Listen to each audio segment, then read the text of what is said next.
Okay, so this is my baby blue coated macaw, and he's just loves to hang out on my stomach.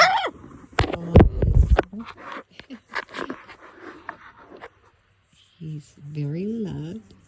When he pushes up his feathers, he's happy. And I've only had him since September,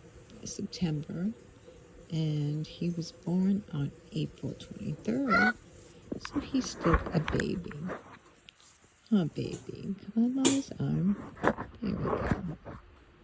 And he just loves spending time with me. We'll spend some more time when we go out later and give him a bath, make him feel good. And he does get along with Mr. Jack here. And it took a